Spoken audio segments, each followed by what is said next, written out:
Sometimes my soul is just tired. Tired of being strong, tired of carrying the heaviness, tired of fighting battles nobody else can see. And maybe you know that kind of tired too. The kind of tired that doesn't come from sleep. The kind of tired that settles deep in your heart, your mind, and your spirit. The kind that comes from surviving, enduring, holding it all together and still showing up when your life had tried to take everything out of you. But here's the truth. Being tired does not mean you are weak. It does not mean you are broken. And it does not mean your story is over. At Renewed Mind, we talk about the hard things, the hidden heaviness, the silent battles, the trauma, the grief, the healing, and the fight to keep going when your soul feels weary. This is the place where strong people can finally tell the truth, where healing gets honest, where pain is spoken out loud, and where the ones who have spent their whole lives pouring into others can find a space to breathe, be seen, and remember they are worth the battle too, because sometimes the healer needs healing. Sometimes the strong ones need somewhere soft to land. And sometimes the most powerful thing you can do is admit you're tired and keep choosing to heal anyway. This is Renewed Mind, real talk, real pain, real healing, one honest conversation at a time.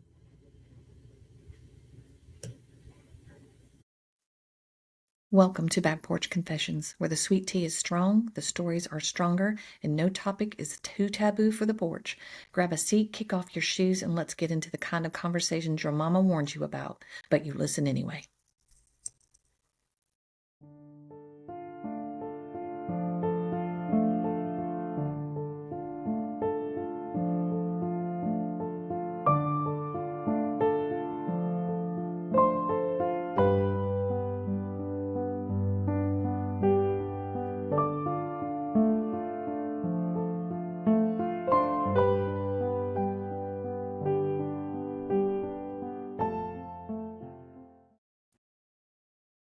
Hello, everybody. Back Porch Confessions. Today, it's People Leave.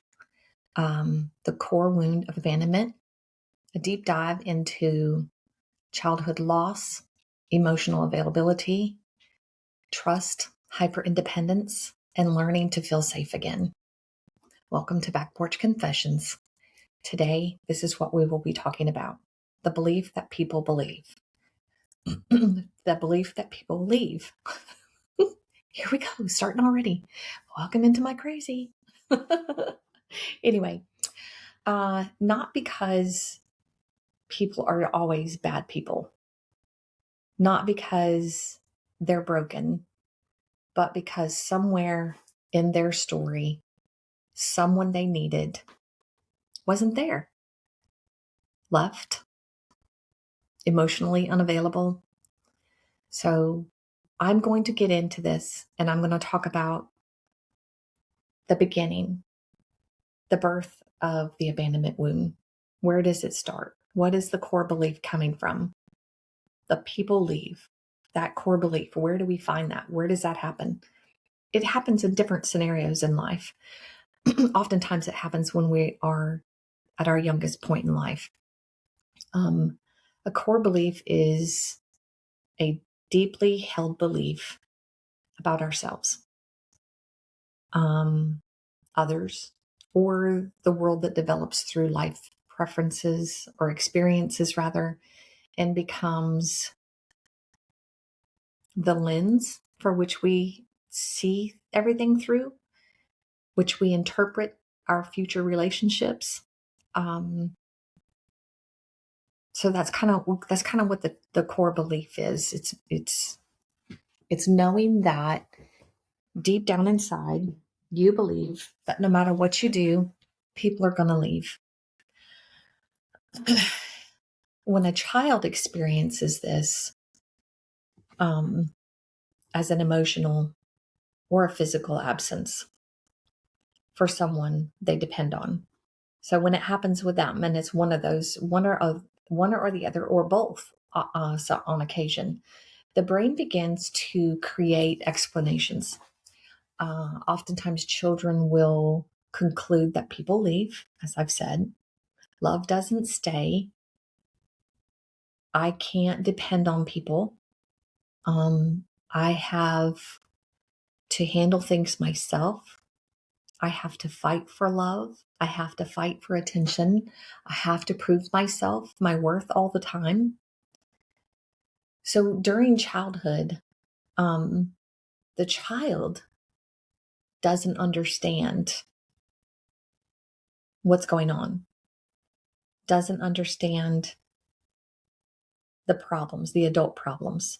A child isn't going to comprehend that. They only are going to develop that people leave. That sense is going to stay with them. What the child does understand is that the person I needed wasn't there when I needed them. The person that I needed left when I needed them the most. And there are going to be many times in their life when they need somebody, but that particular one is going to stick with them like glue because that person was absent during the time when they needed them the most. So even if the child, he, she, they logically know that the parent, the partner, as you get older, not the child, you logically know that the person loved you in their way, but they couldn't fulfill the need that you needed. They couldn't fulfill the need that you had because they were emotionally unavailable or just gone. So the nervous system learned something different than children who are in stable homes and the parent doesn't leave. And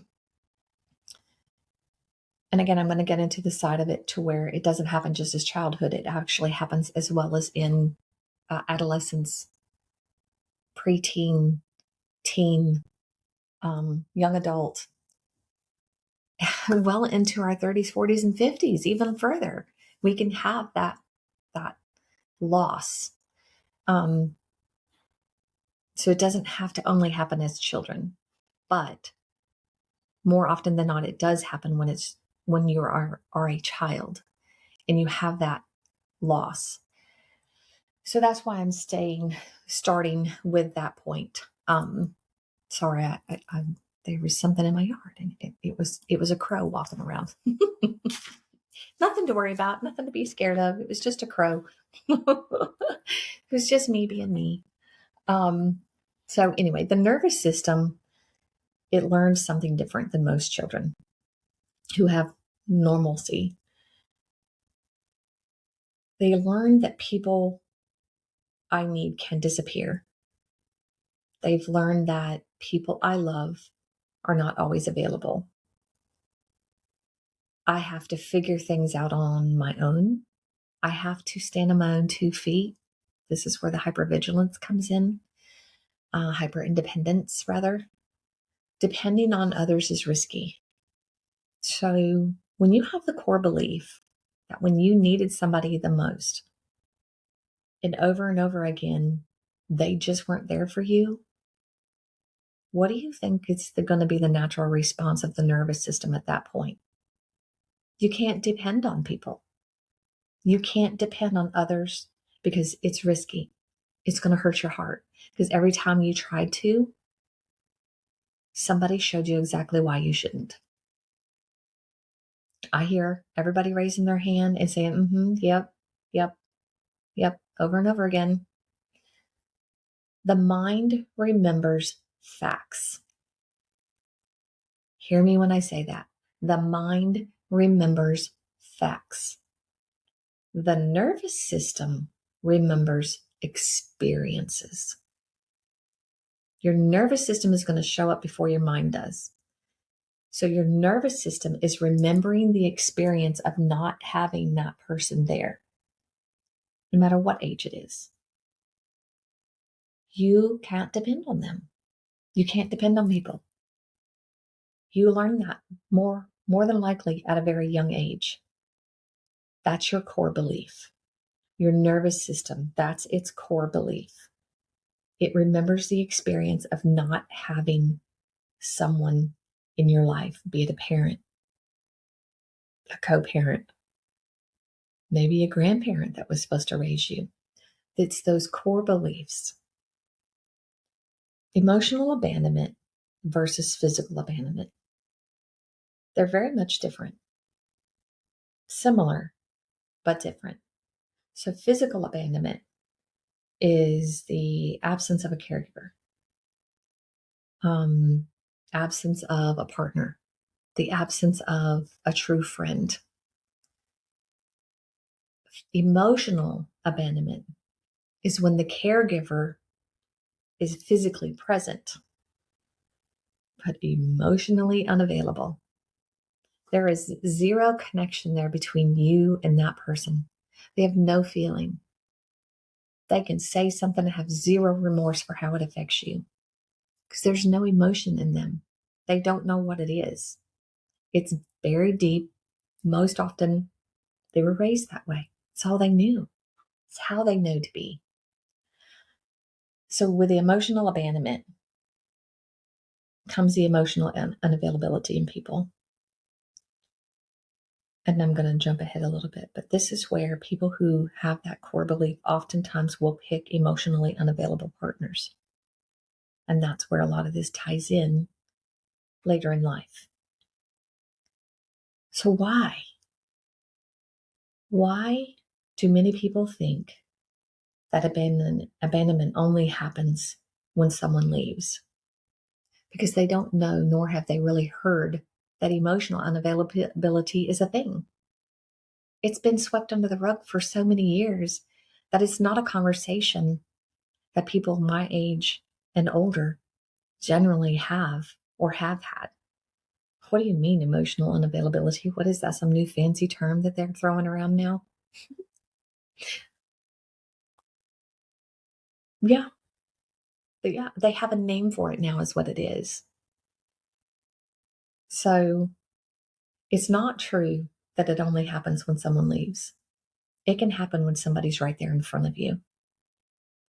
A parent, a partner, a friend who says they're a friend.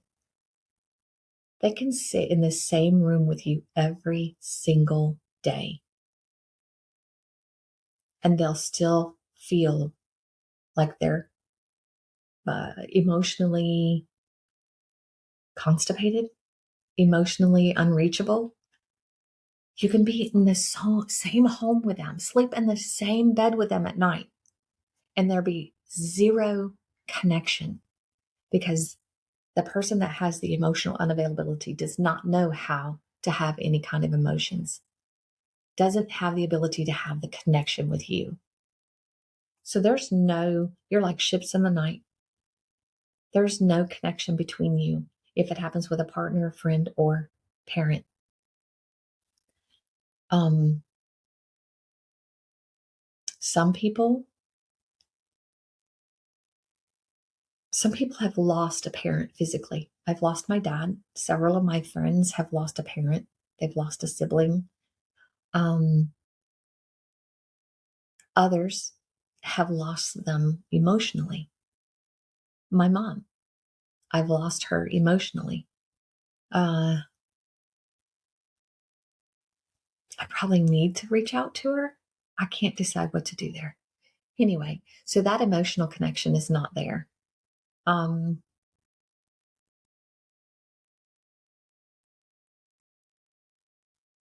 The wound from that often feels the same.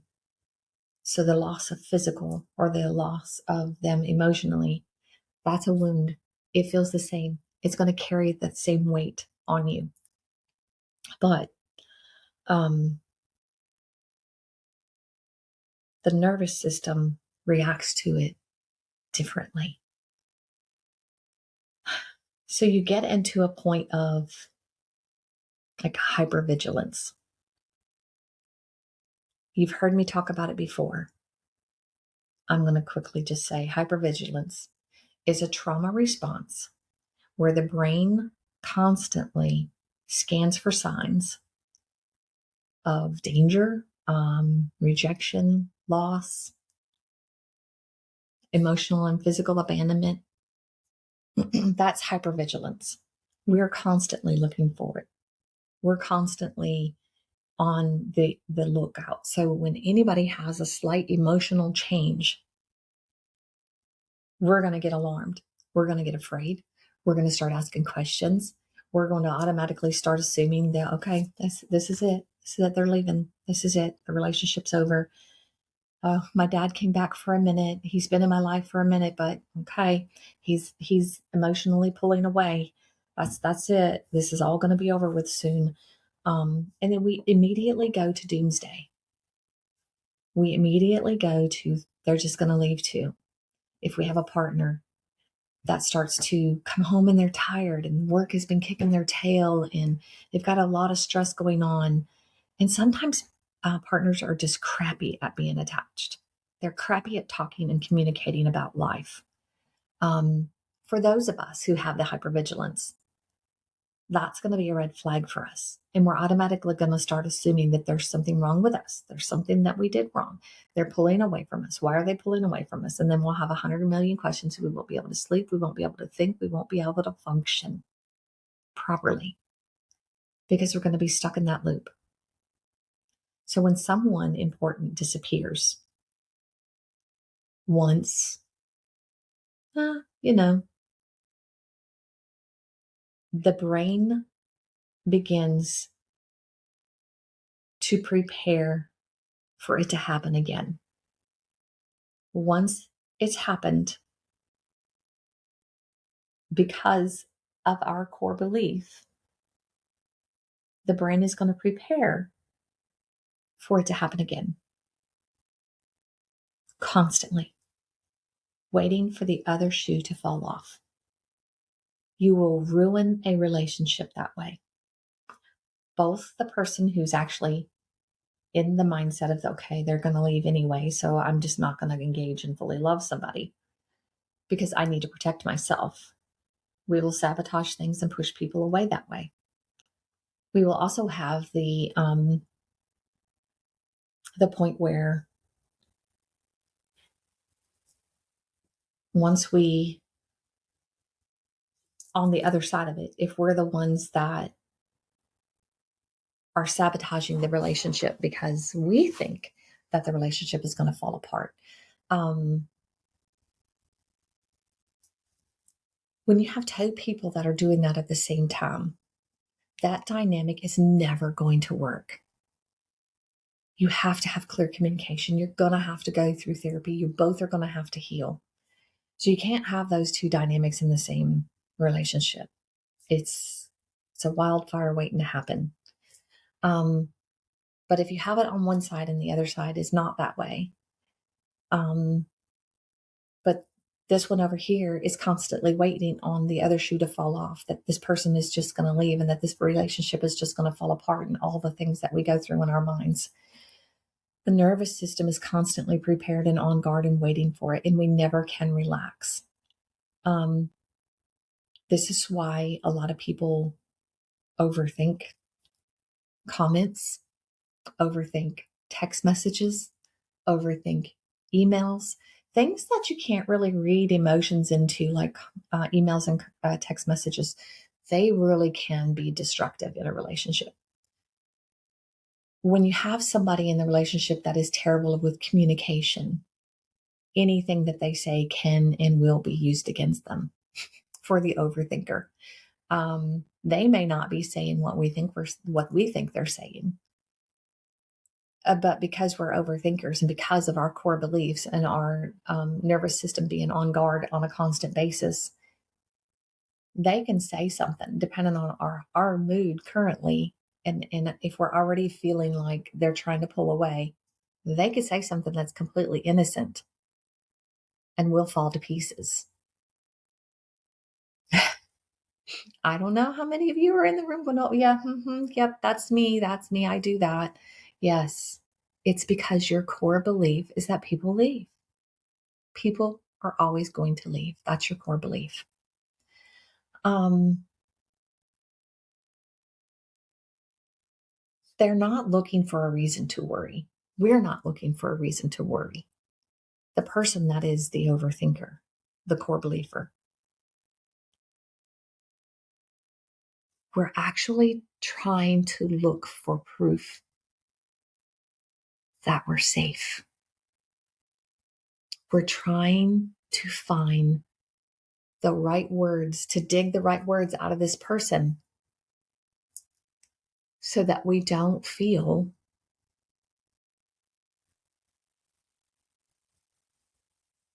unsafe. We don't feel, I had a brain fart. We don't feel like we have to constantly be proving ourselves and that we're not enough. So when we're in those moments, we don't really want to have to be worrying about it. But our nervous system is just trying to find safety.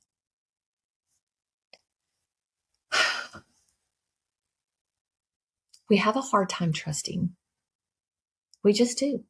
It just is. We have a hard time trusting. And, you know, trust it becomes complicated for core belief people. Trust is the belief that another person is emotionally reliable, predictable, and safe. If the person doesn't feel safe, they're not going to have a lot of trust in you. They're not going to have a lot of trust in what you say and that you're going to stay. The nervous system is going to take over. If the people who were supposed to stay couldn't, the nervous system struggles to believe that anyone else will. Why would anybody else want to stay? My own freaking mom didn't want to stay. My dad didn't come get me out of foster care. Why would anybody else want to stay for me? I'm obviously bad. There's obviously something wrong with me. Then you get into relationships and you pick emotionally unavailable after emotionally unavailable, liars, cheaters, and narcissists. And you constantly are unsafe, living in high levels of cortisol for years upon years upon years, and your body was not built to withstand that. Eventually, you're going to crack. I promise. Um,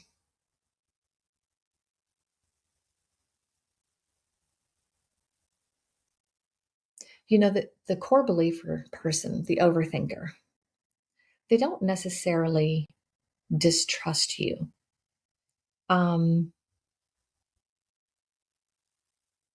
They distrust what happened before. Therein lies the problem. And because they probably have not healed that portion of them, that's going to carry through in their nervous system and they're not going to know it. Half the time, these people don't even realize, I say these people, I'm one of them, that they're doing it. They don't realize that they are creating this amount of turmoil in the relationship. They don't realize that the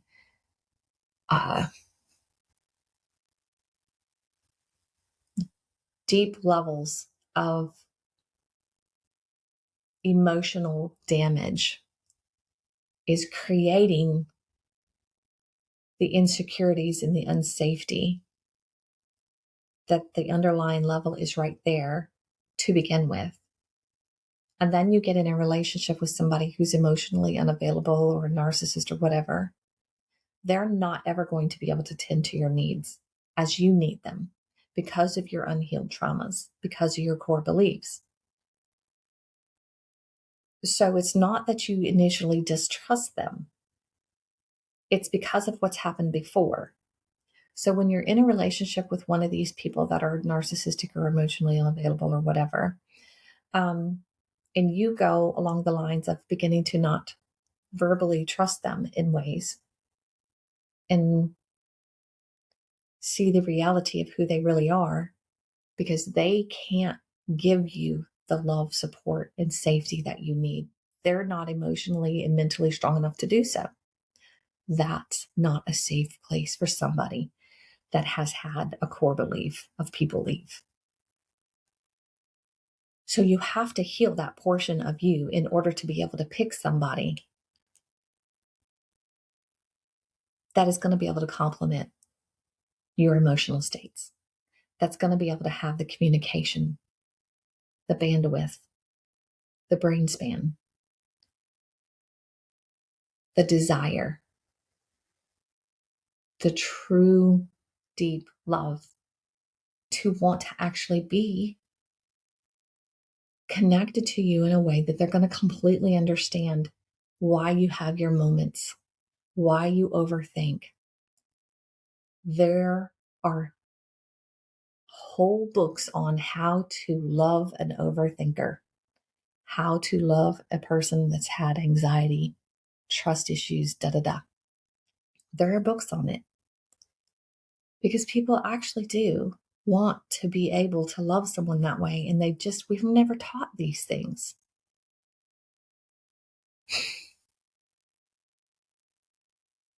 So when the nervous system is in that predicament, and we're in these situations time after time after time, because it's happened once and it happened again and again and again, the nervous system is just always prepared for it for us.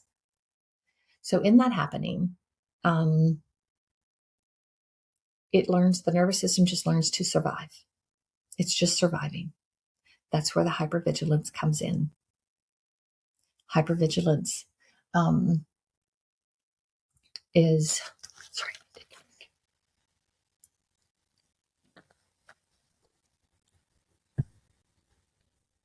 It's a trauma response to where the brain constantly scans for signs of danger, rejection, loss, or even abandonment. We're constantly on the lookout for it. Like I said earlier, waiting for the other shoe to fall off. Why? Because at some point, someone important once disappeared. It's gone. The brain begins to prepare for it over and over again. I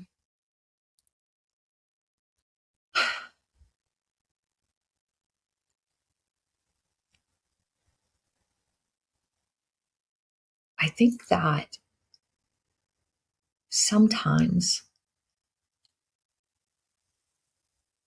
relationships, when you're in a relationship, I think sometimes our overthinking abilities is merely our nervous system preparing for the impact of the loss, of the fear of being left, of the fear of being abandoned again. Abandonment anxiety is the fear that important relationships will end. Marriage, long-term relationships, they'll end, they'll disappear, or something is going to take them away, or that the other person is going to emotionally withdraw. And when they do emotionally withdraw, for those of us that are on this side of that fence, it's disaster. It is a disaster waiting to happen because it will rock our world. We will lose our minds. It's kind of like the narcissist who loses control and you take that back. So when you have the core believer that is once again going through the abandonment because somebody is emotionally withdrawing, and we will be begging, pleading, and clawing our ways through to your heart to try to get you to not, this is where we lose our minds. When I say we're going to lose our minds, that's what we're doing. We're losing our minds in this position. When we feel that you're drawing yourself away from us and your emotions are shutting down, we lose it. Absolutely lose it. Why? Why? Because our past pain teaches the nervous system If it happened once, it's going to happen again. I've said that at least 3 or 4 times, right? So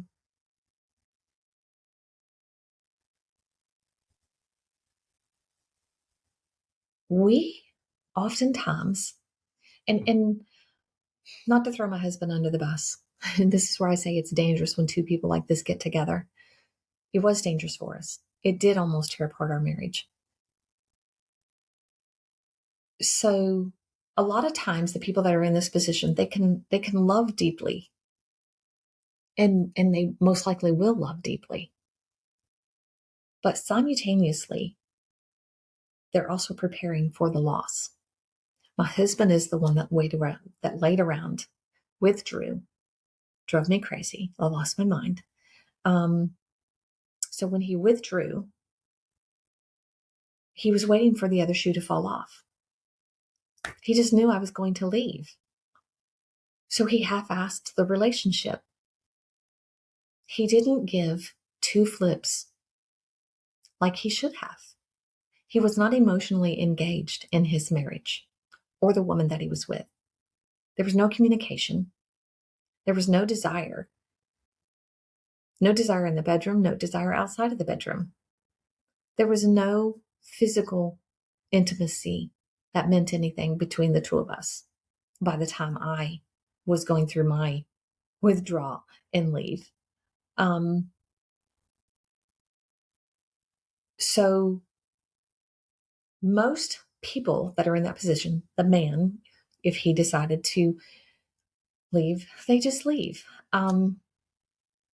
I just left. Me. I was the one who left. But most men on the other side of that will blame the female, say that they're crazy, all these things, never take any accountability for their own actions. That's typically how that will work. He didn't do that. He got the help. He did the steps. He did the things that he should, which is what has brought us back to where we are. Do we have some work to do still? Absolutely. Did our things go sideways for a couple of months because we moved? Absolutely. Are we going to have to work on some things again? Yes, we are. But we'll get there. But here's the thing. He loved deeply. And then after about a year, he quit loving because he was simultaneously preparing for the loss of me, because that's what happens every time. Subconsciously, consciously, I don't know. I would say subconsciously people do that. Scientifically, it says it's subconscious. I think sometimes people literally know that that's what they're doing.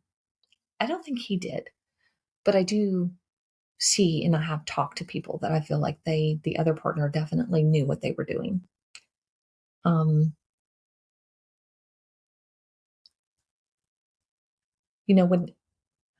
When he was in that position of simultaneously preparing for me to leave,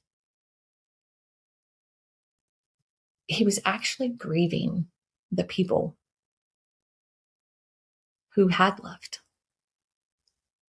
and grieving for himself for the people who hadn't left yet, like me. So he was in a mental state that he didn't even know he was in. So trauma survivors push people away. Whether or not he knew he had traumas that made him go there, he didn't really know. I don't think. I don't think he was willing to admit it, I guess is the word I'm looking for. So he just had self-protection. I oftentimes have self-protection now. I've been hurt so damn much. So self-protection behaviors are unconscious behaviors. They're unconscious attempts to prevent future emotional pain. That's what trauma survivors do. They self-protect. He was self-protecting. I now self-protect.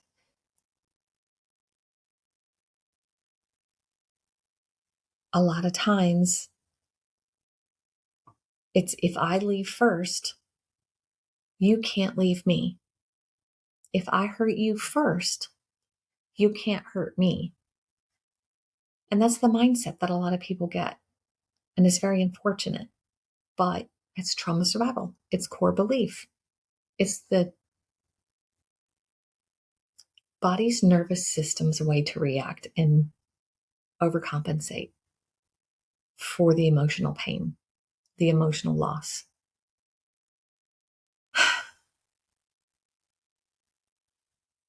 Sometimes people go from relationship to relationship. Most people think that that's because people are afraid to be alone. I'm going to disagree. I think it's sometimes people have a fear of being hurt. Think on that. It's a fear of being hurt. So they push people away, go to the next person, push them away, go to the next person. And so they leave a long stream of people that they've hurt over and over and over again to protect themselves from them being able to hurt them. So if you are a person that is a chronic leaver, or if you are a person that has been in multiple relationships, you're trying to either not be alone, which generally equates to you don't want to be hurt. So you hurt first. You leave first. You withdraw first.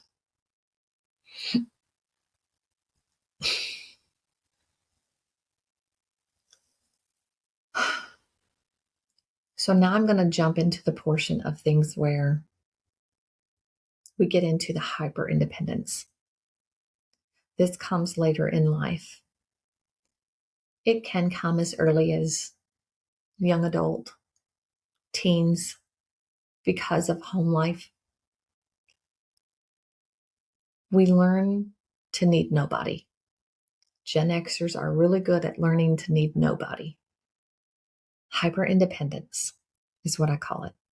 And it is a trauma response where someone avoids relying, depending on others to become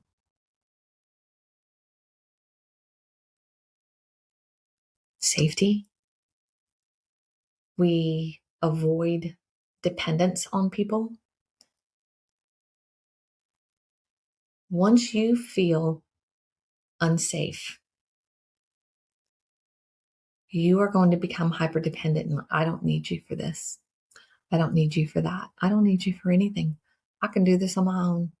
I do not need a woman or a man. I got this. Hyper independence. Because you don't want to be hurt again.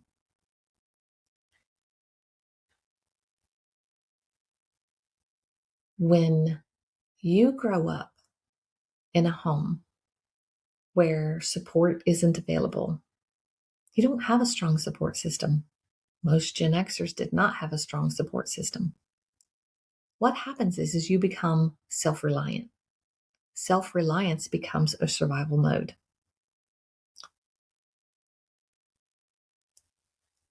So when you do that, you stop asking for help. You stop asking for people to be there. You stop asking for people to show up because nobody ever did. When you have the core belief of abandonment, the core belief of people leave, the core belief of I'm not good enough. You have the core belief of hyperdependence because the reliance on people to be there has proven to be hurtful, has proven to be not truthful, and that people don't show up. People don't stay. They're not consistent. So you become hyper independent. And so you stop asking for people to show up. Me? Anybody else in here? It's certainly me. Definitely me.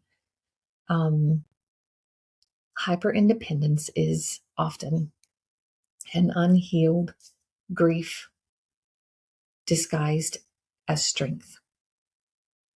I'm going to say that again. Hyperindependence is often unhealed grief disguised as strength. So the strong friend that you have, the strong friend carries everyone else's pain, frustration, carries everyone else while secretly carrying themselves alone. The strong person often doesn't really have anybody that's helping them, except for God, if you believe in that. I do. You don't have to. God's carried me through, most definitely.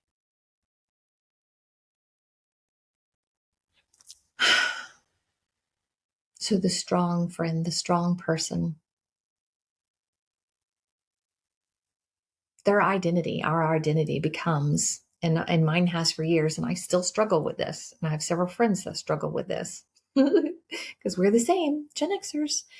Our identity becomes, I help. I don't need help. I'll be there. I don't need you to be there for me. Why? Because we don't trust it. We don't trust that somebody's really going to be there. We become who everybody can run to. Everybody leans on. Everybody depends on. The one that they go talk to.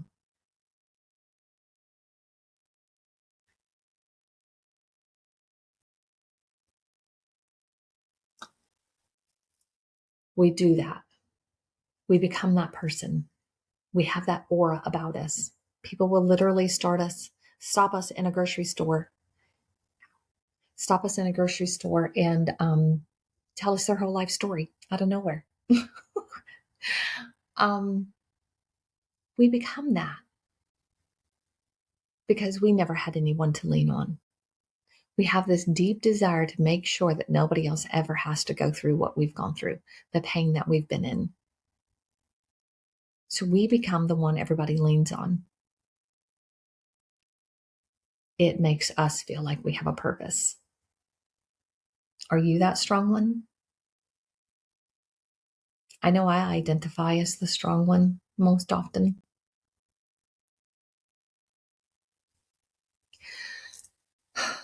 So how does this affect or impact self-worth? I've kind of mentioned it. Are you enough kind of thing? Well, as many of you already know, and as many of you have already probably identified in this conversation, we often tell ourselves, maybe I'm not worth staying for. I'm not worth it. Obviously, I'm not worth it because people always leave. So we internalize the abandonment. It's not always necessarily the truth.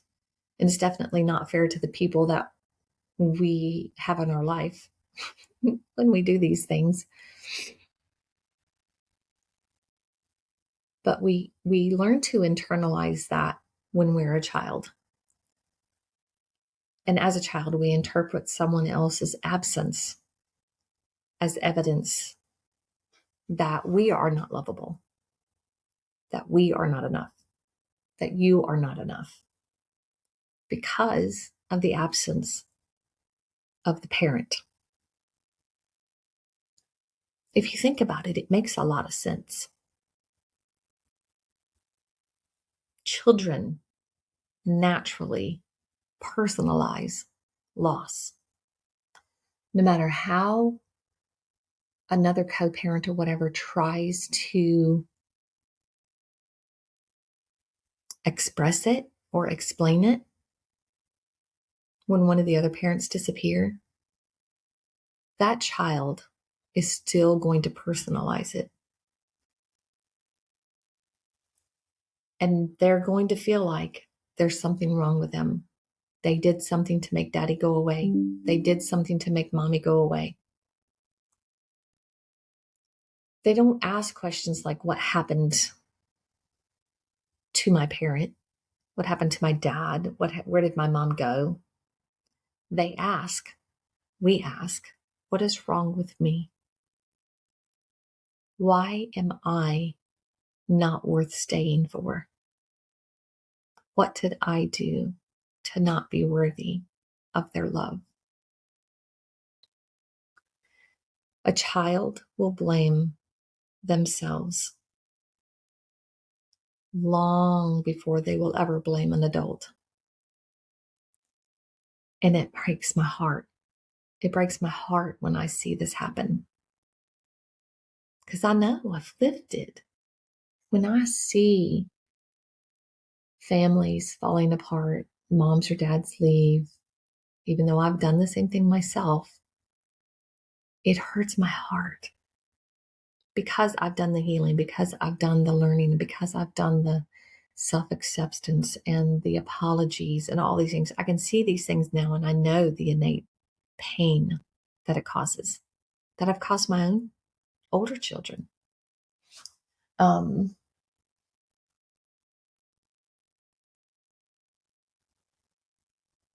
I can see all sides of it.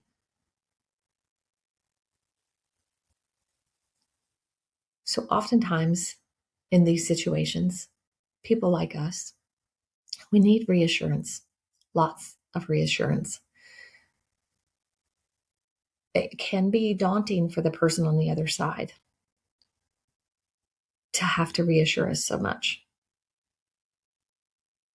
But the reassurance seeking that we do, it's an attempt to reduce anxiety. That's all it is. We need to reduce anxiety by repeatedly confirming love, safety, commitment. We need the reassurance. The nervous system is trying to calm our fears, squash it. So that's part of what you'll find if you ever look into how to love an overthinker, how to love a woman that lives on anxiety. We need reassurance a lot. One day, we will probably be comfortable enough in the relationship that we won't need it if you love us the right way. We'll still need reassurance. We will always need some sort of reassurance, but it may not be like a constant thing. Depends on the person and the trauma that they've been through, honestly.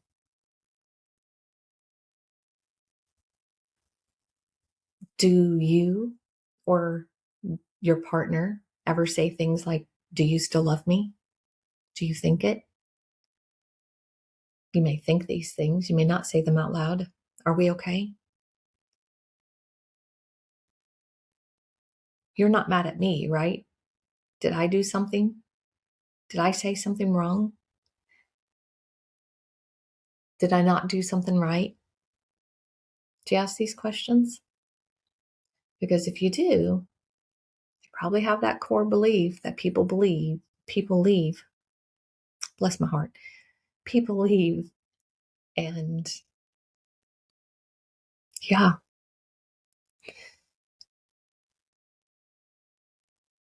healing the abandonment wound, which I've done I've done a series on, or a podcast, at least one podcast. Healing the abandonment wound. I swear I can talk, people. I promise. Good gravy. We have to first go back to reparenting the child within. Because if this started from childhood, you have to take it all the way back to that. And you have to understand it from day one. What happened here to make me feel this way? Okay, what happened in this situation to make me feel this way? Okay, now I see how it carried over into this situation. Okay, this is why I pick these kind of people. okay, it's all doable. We can do the healing. You can get in there and do the deep work, the hard work. I promise you can. I'm here. I'm happy to help you. The porch therapy is in progress. Back porch confessions, TikToks. We do the live questioning and the live conversations. Have a virtual visit with me through the renewed mind. I can help you get back to that, to this, from that to this.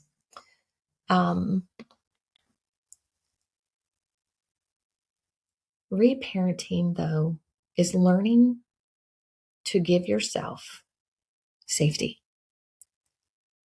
compassion, validation, emotional support that you didn't consistently receive. Why? Because healing happens when the adult self begins protecting the wounded child. Healing happens when the adult self begins protecting the wounded child.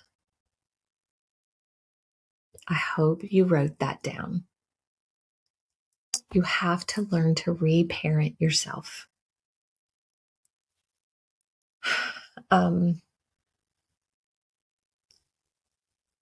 What does it say when we reparent ourselves? You're safe now. You didn't deserve what happened. You are not too much. You are not hard to love. I tell myself that one all the time. I'm hard to love. I do genuinely feel sometimes I'm very hard to love. And Tommy would probably tell you I can be hard to love because of these core beliefs that I have, because I haven't truly done a deep reparenting of myself. I had, and I chose to love this man. He was everything I prayed for. And then he changed and he emotionally withdrew. And all the healing I did for that 8 years went straight out the window. And then here we are, having to start over. Understanding why he did what he did has helped, because if I didn't understand, I wouldn't be sitting here. Definitely not.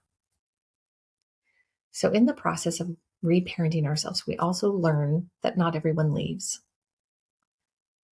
Healing is the process of creating new experiences that challenge our old beliefs. Healing creates new experiences that challenges old beliefs. So when trauma says everyone leaves, healing is going to say what? I can't hear you. Say it louder. Healing says what? Some people stay. That's right. Some people do stay. Maybe people left. Maybe they weren't available. Maybe they couldn't give you what you needed. And maybe that hurt changed you. But I want you to hear me on this. Their inability to stay was never proof that you weren't worth staying for. You were always worth the love. You were always worth the safety. You were always worthy of being chosen. We all want to be chosen. And healing begins the moment you stop living from the belief that everyone leaves. You have to stop believing that everyone leaves and start allowing yourself to experience the people who stay. Don't push them away. Don't sabotage it.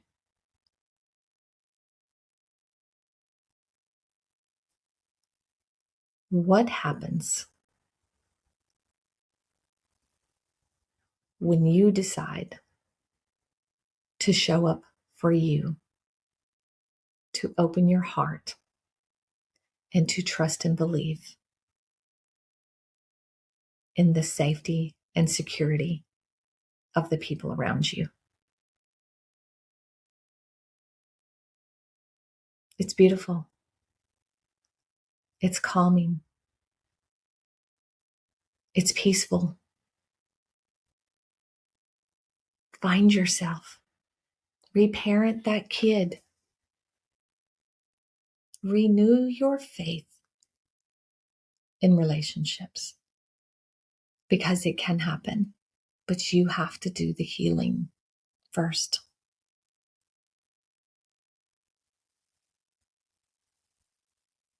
This was my Wednesday's episode that I missed. I'm sorry.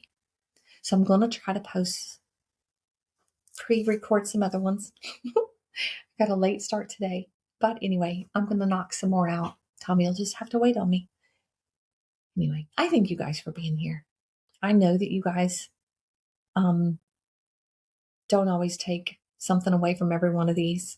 I appreciate you listening to them all. I know some hit others harder than the last one or the next one. But that's what I do so many for. That's what they're all here for. I am going to start doing in-person lives. Well, not in-person lives, but back porch, the interviews. And it's going to be with people.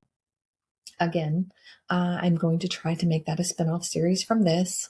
I'll probably do either one a month or two a month. I'm not real sure yet. Depend on timing and my time and ability and other people's time and ability to be able to do this.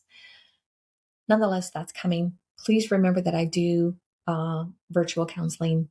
I am here to help you. It can be Christian-based or not. This is 336-383-0236.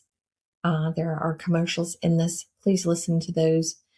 Please give me a 5-star review. If you believe in me, please leave a comment. Please go ahead and give a review in there. Give me a rating in Spotify. It pushes me out. It helps get my information out into Spotify and to gain more followers and more listeners because I want to be able to help as many people as I can. This is not about gaining notoriety. This is about helping people. I appreciate each and every one of you. I appreciate your support, your love, your dedication to me, for listening, for following, and for believing in me. It truly, truly means the world to me. I love you all. Thank you very much. Until next time, have a great day. If you're looking for beautiful, meaningful, and custom-made creations that tell a story, Little Butterfly Design and Print is where creativity and compassion come together. Cheryl specializes in personalized designs that celebrate life's most important moments, from custom shirts and prints to heartfelt gifts, memorial pieces, and unique creations made just for you. Every design is crafted with intention, care, and a personal touch that you can feel. Whether you're honoring a loved one, supporting a cause, building your brand, or simply want something one of a kind, Cheryl brings your vision to life in a way that feels truly special.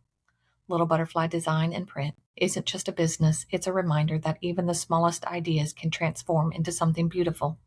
Support a small business that pours love into every detail. Find Little Butterfly and Design and Print by Cheryl A. Harlan online and see how she can create something meaningful just for you. Y'all, let me tell you about one of my favorite little gyms back home in Robinson, Illinois. If you're looking for boutique style that feels good, fits right, and doesn't break the bank, you have to stop by Polished Boutique. Owned by my sweet friend Mindy and her two friends Jennifer and Valerie. And it's ran with heart, y'all. Polished is one of those places where you're not just shopping, you're family. From on-trend outfits, cozy everyday staples, statement accessories, and deals that make your wallet smile, Polished has something for every woman, every season of life. So if you're anywhere near Robinson, Illinois, go see Mindy and her girls at Polished Boutique. Tell them Back Porch Confessions sent you. And don't be surprised if you leave feeling a little more confident than when you walked in. Polished Boutique, where style meets heart. Hey, beautiful people. It's Barbara here from Back Porch Confessions. You know, I am only going to share what I truly love. And y'all, this one's a game changer. Our Way Skin by Aixa is a simple, luxurious skincare created with real women in mind. Think clean ingredients, formulas you can see and feel, smoother texture, that healthy glow, and confidence looking back at you in the mirror.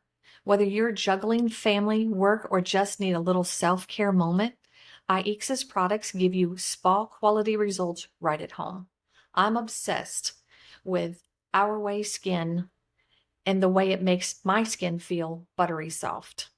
Go check out Our Way Skin by Aixa at ourwayskin.com and tell them Barbara sent you, because your skin deserves to be cared for your way. That's a wrap on this episode of Back Porch Confessions, where the tea is hot, the stories are real, and we never apologize for keeping it honest. Produced and edited by the magic makers over at Zay Media. Until next time, keep your porch talk spicy and your secrets safe. Mostly.